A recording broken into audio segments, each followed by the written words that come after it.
Welcome to Cybercast, decoding today's cyber issues. I'm Alexander Bolova, production lead at GovCIO Media and Research, and today we're discussing the IT and cyber components of the ODNI strategic plan that was released earlier this month.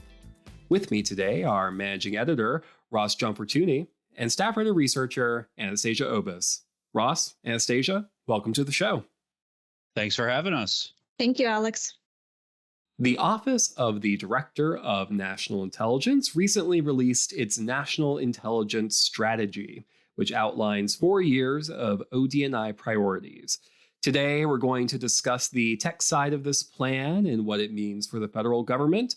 But before we get into the topic, Ross, Anastasia, I have a bit of a tech question for you. I am in the market for a new laptop. So, Mac or PC? Mac. Yeah, actually, when I started this job last month, I had to print out a few documents. I don't have a printer here at home.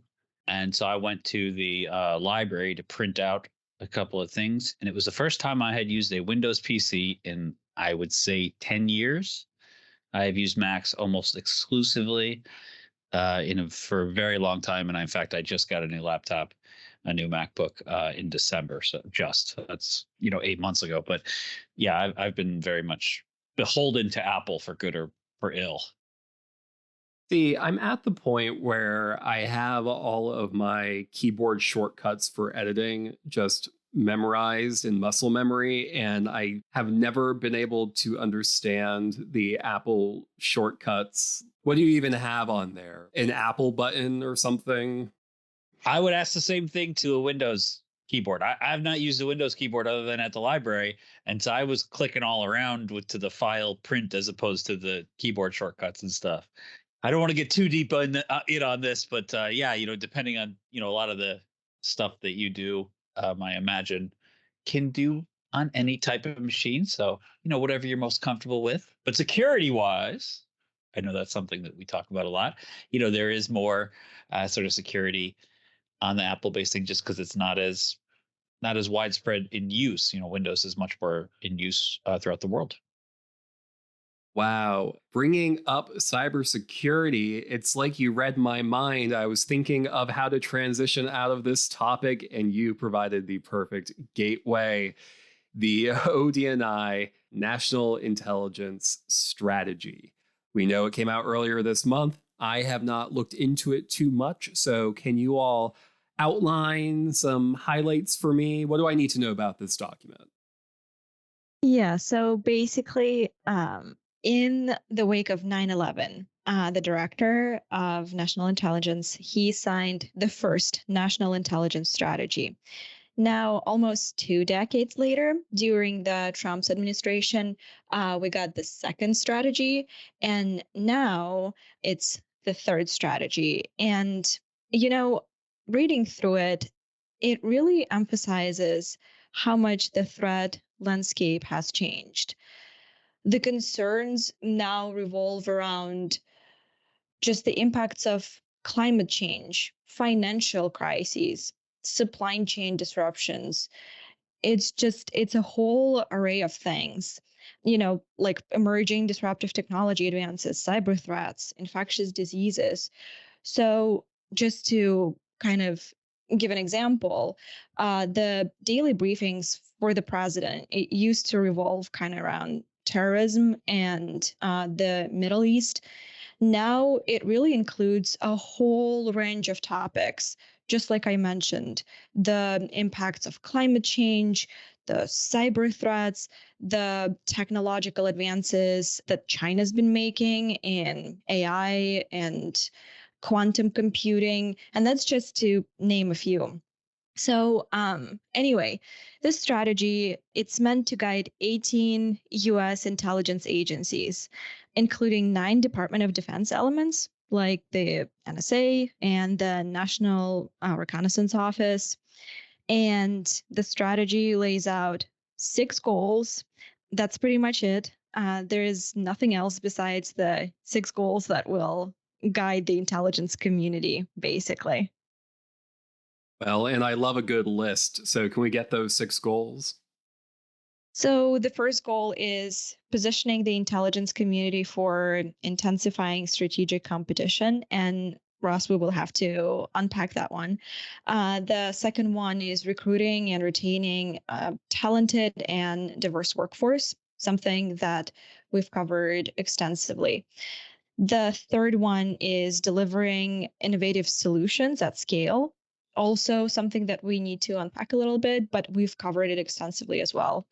The fourth goal is diversifying and expanding partnerships, which is actually something that I want to discuss with you, Ross, because now it's not just looking at partnerships with foreign nations, it's also looking to expand partnerships with the private industry, academia, subject matter experts, etc., which requires a whole infrastructure, and it's going to be a complicated environment.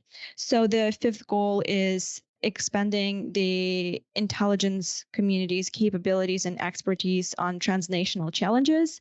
And the sixth goal is enhancing resilience. All right. Thank you, Anastasia.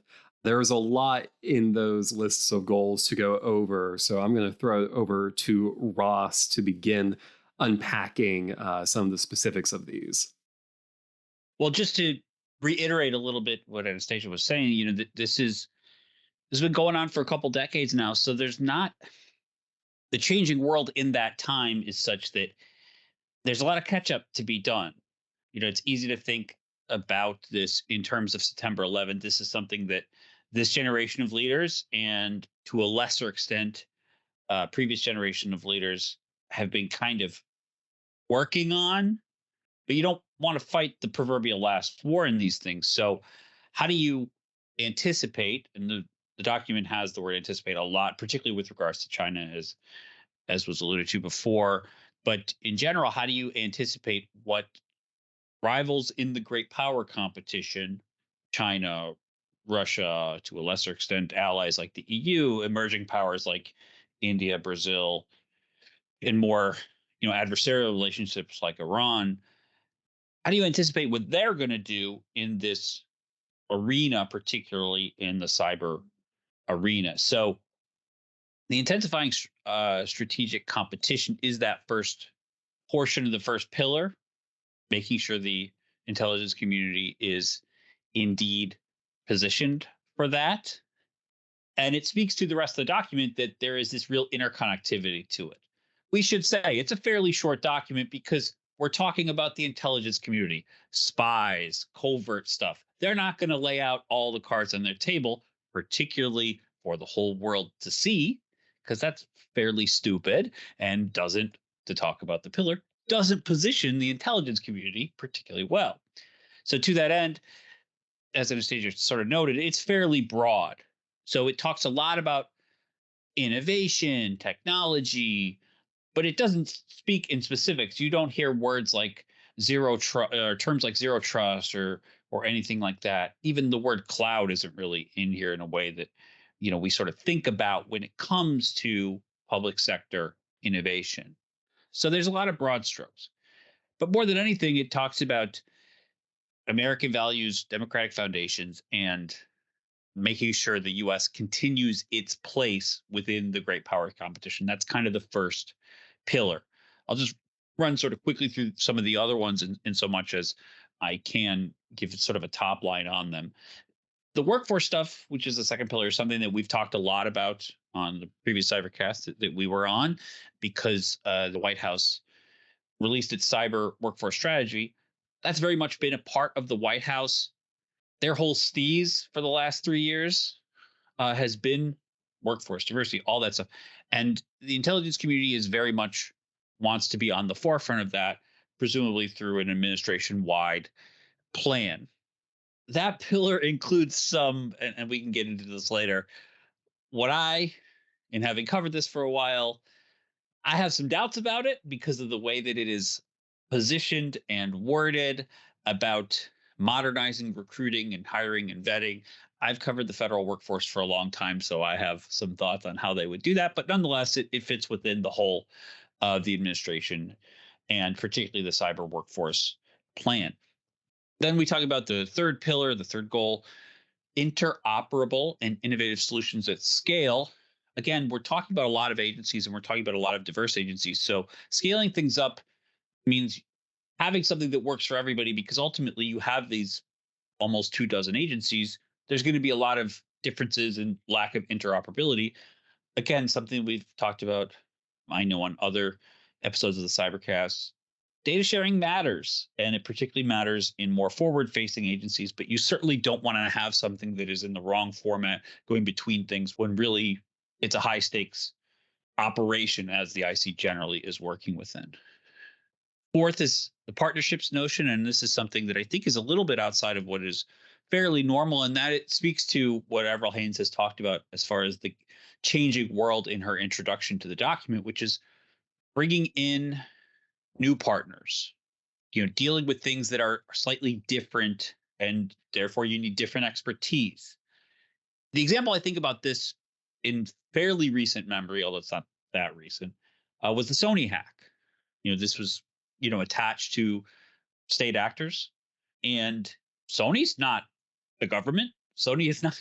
It is a company, a private industry, huge, employs a lot of people, but there's a lot of interconnectivity between the execution of that on the other side, and then the public sector and the intelligence community rooting things out and dealing with it and providing access and getting information and all the interconnectivity that happens when something like this occurs. SolarWinds sort of comes the same way, although SolarWinds was much more tied to the US government because of the nature of that particular action. But in general, those partnerships between private industry, between different levels of government, between non-state actors, between other governments, that remains a goal, and I imagine will be essentially until the end of time. Similarly, and this speaks to the interconnectivity of all these pillars and generally the IC's plan, expanding the capabilities and expertise on challenges across nations, that's the same issue. You have a lot of non-state actors who are fairly malevolent when it comes to cybersecurity, and when it comes to these espionage and statecraft and things like that.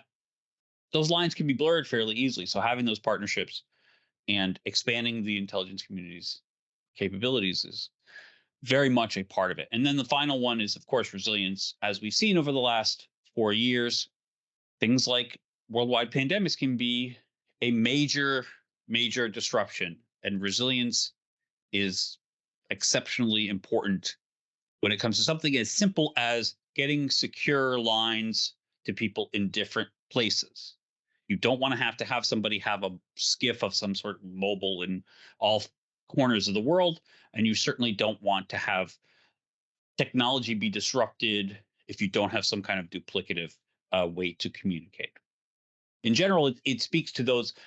I'm sorry to keep going on about these pillars, but it does really speak to this interwoven notion of all these different agencies, all these different goals, and all the different sort of ways that these things are within one another. The physical world and the virtual world, they're not different anymore. And the IC has to do a better job of understanding that through its partners, through the people it works with. It really speaks to the connectivity of it all.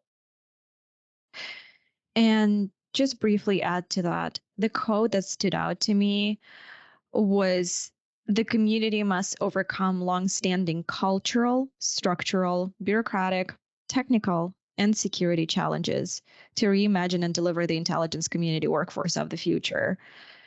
We have talked extensively on what that means to actually overcome those challenges. And the intelligence community always talks about how the strength lies in our people. And it's going to be a lengthy, complicated process to put all of this together. Yeah. And I think something that you were hitting on, Ross, is, this is not an in-depth document at all. And it has a lot of ideas, important ideas, and stuff that we've seen across the board, but there isn't a directive in really any capacity, or at least not a specific one, which, we can expect from the intelligence community. But I guess my question is, do we view this as enabling each agency to approach these issues in the way that's going to fit them best? Or do we kind of flip it and say that there isn't a real clear direction provided, and if you don't have something solid to stand on, where are you going to actually change? Like, what is your opinion on that?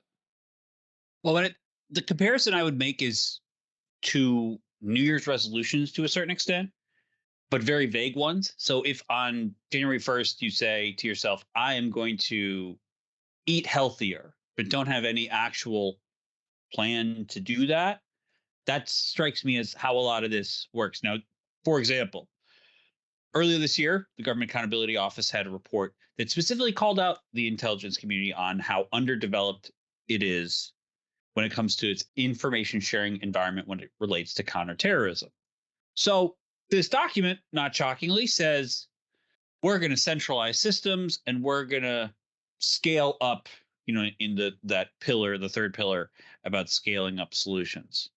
It mentions some vague things, but nothing specific.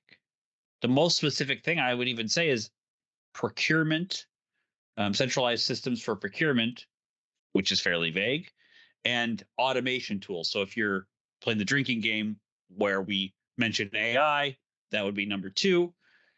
But it's not really anything specific.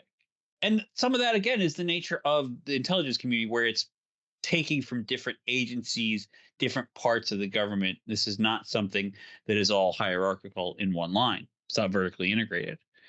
But nonetheless, you got to talk about how you're actually going to eat healthier instead of just saying, I'm going to eat healthily. That means 1 Snicker bar instead of 2. I mean, that doesn't really do anything. Yeah, and just to kind of pull on that thread in terms of how are we going to eat healthier. So in terms of the information sharing challenge, and we could dive deeper into it, but that's a gigantic challenge for them as is. And now they want to bring the outside help to help with all these emerging threats like climate change, like financial crises, et cetera, et cetera.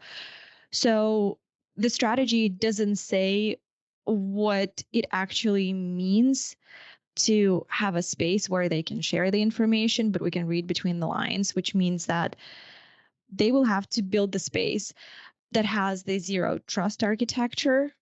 It will have to modernize systems just like JWEX. And we know how antiquated the system is. It will have to develop a really strong workforce to pull it all off. So, what it sounds like to me is that on the one hand, we have this strategy which has all the goals, and we have the practical tools that we know about that you can actually implement. And what we really need to see is how we are connecting those two. And my reading of this is that it's going to come from those partnerships to connect those goals to the tools. But obviously, there isn't anything specific like you have to partner with X. It's being left to the discretion of the individual agencies. But I mean, do you think partnerships are the key to getting these goals realized through the tools that we talk about every day? I would generally say so. Again, these concerns are multinational and multi stage. So because of the disparate nature of that, there needs to be a lot of partnerships and a lot of eyes and ears on the grounds helping out, as well as providing solutions. This is not new. This stuff isn't done in-house. And so the idea that, for example, a domestic terrorist threat in Illinois, let's say, because it's my home state, there needs to be work between the intelligence community and the non-government organizations there, as well as the state, as well as whatever city is there. And putting systems in to do that means the software is not built in-house. Staffing is not necessarily always done in-house. There's a lot of different layers here that do require partnerships up, down, left, right, and center. I mean, I don't see how all of this can be pulled off without partnerships. Again, going back to living in a globalized world, and just the nature of threats that are emerging, there is no way that it can be handled without a vast network of partners that bring in their expertise, that share the information, that help identify the threats and help mitigate the threats, and so on. So the intelligence community just can't do it alone, is what it comes down to. And you could say that for just the whole federal government. And, keep saying it. These are things that we've said many times. And it does seem that when we get these documents, we get these memos, we are seeing those same goals reiterated. And I know it can seem a little frustrating to not have direct actions, but I haven't been working in this industry long enough to say this with complete confidence, so I need to be backed up. But I can't imagine 5 years ago that this was being talked about as often, as frequently as necessary. Well, that's something I know the intelligence community really needs to be proactive about because, Anastasia talked about the post September 11th strategy. The US was in a lot of ways caught off guard in that sense. And the intelligence community was totally reorganized after that. It's been 22 years now, almost. The world's very different now. And so just every few years, things do change and do need to be reevaluated. I don't want to act like the intelligence community is operating in a 2002 mindset because it's not. It is very much more than a lot of people give it credit for. It is much more nimble than other organizations of its size, type, throughout the world. But, the famous phrase is you only need to be wrong once when it comes to this world. The failure rate needs to be as close to zero as possible. And that means bringing in a lot of people. And that means getting the best systems in place to ensure the security of the people that they're serving. Let me ask you both. I mean, I don't need to talk extensively about how much 9/11 changed the country and the world. So, do you think it's kind of the crucial time where we need some sweeping actions to kind of address what's going on in the world? Yeah, I mean, this is a time of great change. I mean, with the technological changes that happened as a result of COVID, I think that really has served as an inspiration to reevaluate how we're approaching a lot of this. And so I do think that this is ultimately a good sign that we're getting another one of these strategies just 4 years after the last one. So obviously, we hope to see more clear-cut answers to this. We might not because it's the intelligence community, but it is a very positive sign that this is being prioritized. And I guess the only way to know if it's actually being implemented is to keep following GovCIO media and research. See how I put that plug in there? Anyways, shameless promotion aside, Ross, Anastasia, is there anything else that you would like to add? Well, just I think that Avril Haines has been fairly out front about these things. She's been called to Congress many times. The intelligence community less so than other parts of the government have been under some fire about politicization, and I think the IC for the most part is above that fray, but that doesn't mean she doesn't get dragged in front of Congress to defend the work.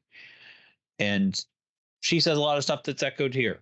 Now, from the actual infrastructure and the cyber strategy and the technology strategy within it, that goes less said because it is less interesting on television because people don't care as much about network capabilities. That's not as sexy, but obviously that's what our audience cares about, and it's a vague document for sure. But there's a lot of opportunity here for partnerships and a lot of opportunities for the IC to do a better job and to bring in people who are serving the mission all throughout layers of government, private industry, and the nonprofit sector. Yeah, opportunity is definitely the key word here. Well, thank you, Ross and Anastasia. For more insight and deep analysis on everything federal IT, make sure you subscribe to Cybercast on the podcast platform of your choice. And if you like what you heard, please leave a review and a 5-star rating as well. We'll be back in 2 weeks with a brand new episode, but until then, I'm Alexander Bolova. I'm Roshan Fortuna. And I'm Anastasia Obis. Thank you for listening. Cybercast, along with GovCast and HealthCast, is a production of GovCIO Media and Research. For more podcasts and to check out the other shows, head to govciomedia.com. Watch out for new episodes released every Tuesday and Wednesday across our shows. You can follow all of them on your favorite podcast platform. And if you like what you heard, make sure to let us know by leaving a review. And if you have any topics you think we should look into, contact us at newsletter@govcio.com.